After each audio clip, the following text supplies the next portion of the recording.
ایک چھوٹے سے گاؤں میں ایک لڑکا رہتا تھا جس کا نام عامر تھا۔ عامر کو پرندوں سے بہت پیار تھا۔ وہ ہر روز صبح سویرے اٹھتا اور گاؤں کے باہر میدان میں جاتا، جہاں وہ مختلف قسم کے پرندوں کو دیکھتا تھا اور ان کی آوازیں سنتا اور ان کے رنگوں کو دیکھتا اور ان کے اڑنے کے انداز کو دیکھ کر حیران ہوتا تھا۔ ایک دن عامر نے دیکھا کہ ایک چھوٹا سا چڑیا کا بچہ گھونسلے سے گر گیا ہے۔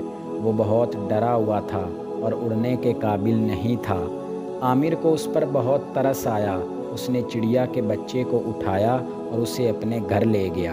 عامر نے چڑیا کے بچے کی بہت دیکھ بھال کی۔ اس نے اسے روزانہ کھانا کھلایا، پانی پلایا اور اس کے پروں کو بھی صاف کیا۔ کچھ دنوں بعد چڑیا کا بچہ صحت یاب ہو گیا اور اڑنے کے قابل ہو گیا۔ عامر بہت خوش ہوا، لیکن اسے معلوم تھا کہ چڑیا کا بچہ اپنے گھونسلے میں واپس جانا چاہتا ہے۔ اس نے چڑیا کے بچے کو میدان میں لے جا کر آزاد کر دیا۔ چڑیا کا بچہ اڑا اور اپنے گھونسلے کی طرف چلا گیا۔ عامر نے دیکھا کہ چڑیا کا بچہ اپنے گھر واپس جا رہا ہے۔ اس کے دل میں خوشی کا احساس تھا۔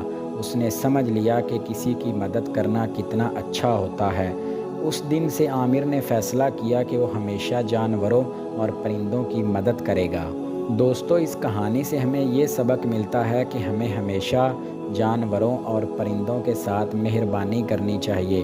ہمیں ان کی مدد کرنی چاہیے اور ان کی حفاظت کرنی چاہیے۔